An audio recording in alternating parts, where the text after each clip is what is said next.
Matthew. We're in the year of Matthew now. But we're fast forwarded. We're past the infancy of Jesus now. Years have gone by. Jesus is a grown man. He's doing his thing. And John has now found his way in prison. John criticized the king because Herod had a brother named Philip who was married. And Herod married his brother's wife. And John says, you can't do that even if you're the king. You don't care who you are. You can't do that. And Herod had him thrown in jail for it. Herod's wife wanted him to kill him, get rid of him. And he said, I'm disturbed by what he says, but I still like listening to him. So he kept him alive for a while. Well, now, John, in prison, has a question. And this is a question. When John heard in prison what the Messiah was doing, he sent word by his disciples and said to him, are you the one who is to come, or shall we look for another? Jesus answered them, John's disciples, go and tell John what you hear and see. The blind receive their sight, the lame walk, the lepers are cleansed, the deaf hear, the dead are raised, and the poor have good news brought to them. And blessed is anyone who takes no offense at me. That's our gospel. It's an interesting one. Are you the one who is to come, or shall we look for another?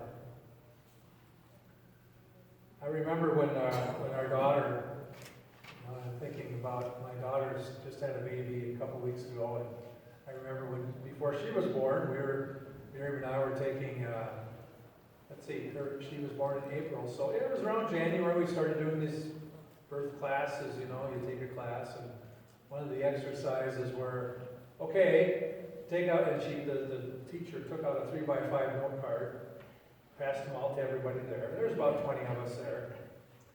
And they said, okay, write down what kind of baby you're going to have.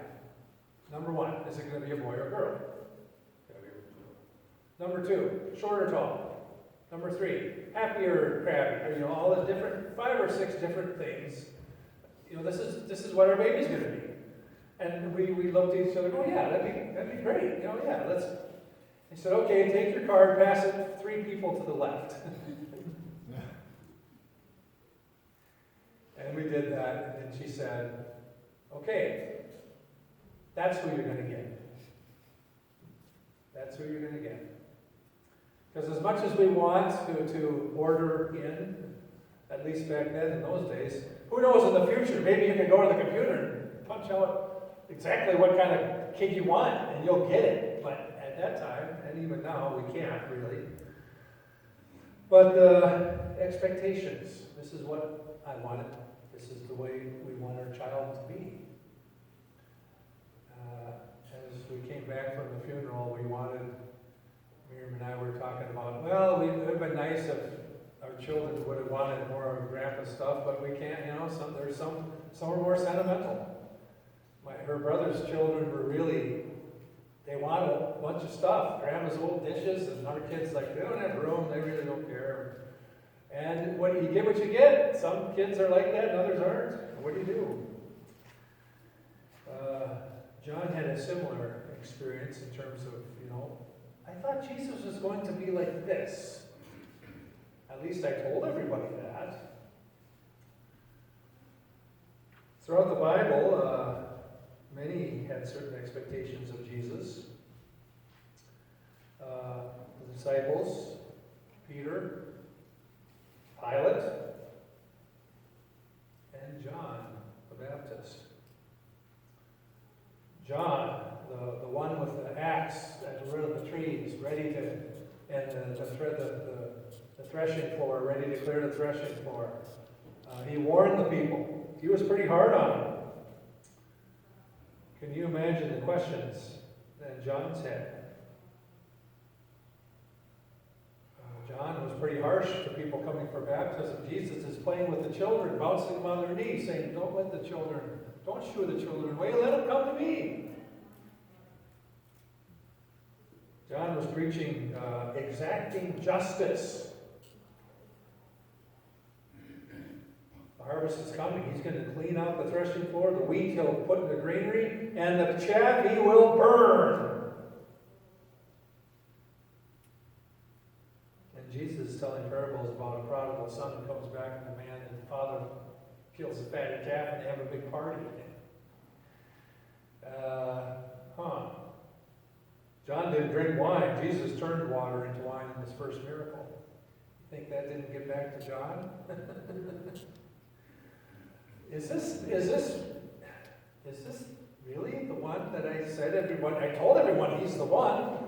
I even said there's the Lamb of God, but is it really the one? Is it really the one? John lived in the wilderness, eating locusts and wild honey. He didn't associate with people. Jesus, one of the chief complaints about Jesus was he associates with drunkards and prostitutes and sinners. He even eats with them. Now, in a few minutes, we're going to eat together. We're going to sit at tables. But we're not going to be dipping our fingers into the same bowl. We have silverware. We have forks.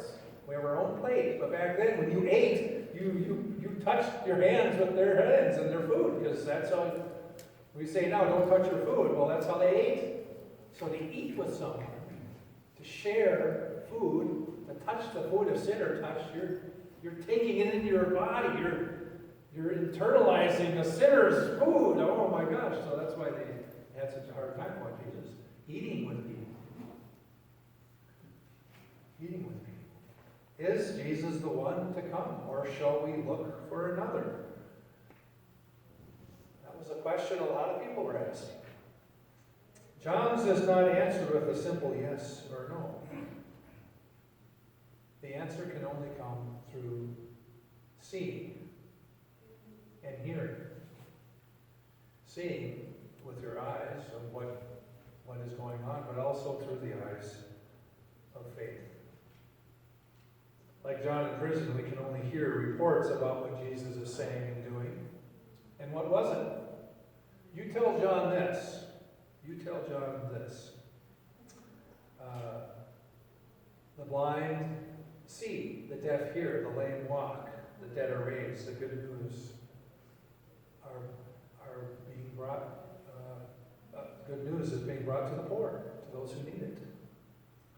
All of these predictions that Jesus says, or all these evidences, are written a long, long time ago in the prophet Isaiah, different chapters.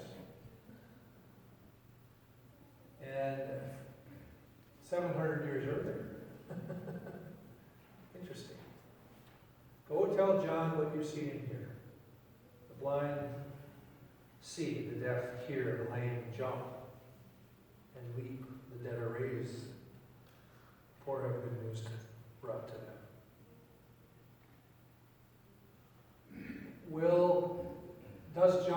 We don't know how John responds. We know he sent his disciples back. He was wondering in prison if Jesus is the right guy. And we don't know what the word came back to, what John said once they came back and told him. Well, Jesus said that they, blind see, the lame jump, the deaf hear, dead are raised. We don't know that John said, okay, I'm convinced, he's got to be it. Yep, thank you, thanks for letting me know, I'm good to go now. And I think that's a good way to do it. Because we all have had questions about the Lord. We all have had questions about how God is working in the world. We look around and wonder, what's going to happen next? There's fracture still. It's fractured still. Will these reports about God in the world, will they help us see with new eyes and a change of heart? Will we believe that Jesus is the one? And will that translate into a different way of us acting and living and doing? I think that's what Matthew is getting at. Matthew tackles some difficult issues in his gospel from the very beginning. From the very beginning. We're gonna hear about that on this Sunday. Joseph's decision that he had to make. What do I do? What am I going to do with Mary? I just found out she's pregnant. I'm not the father. What? And the question that he has. And then God found a way to help him out.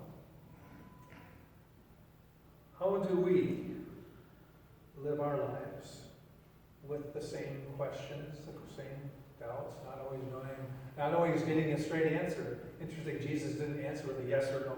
No. And say, tell him I am. Tell him I'm the Messiah. That's all you need to say. Didn't say that. Well, tell him what you hear. You tell him. You convince him. I think he was convinced. But I like that about Matthew. There's not a lot of simple ways. Simple. That makes us wrestle with the text. Makes us wrestle with how God is working in our lives. And I think that's good. On this, the fourth Sunday of Advent, the light is getting, days are getting shorter still until what day? The 20th? Saturday. Okay. Saturday. But thanks be to God, the light shines in the darkness still. And Jesus is the Lord, Lord of heaven and earth. Amen. Let's sing another song.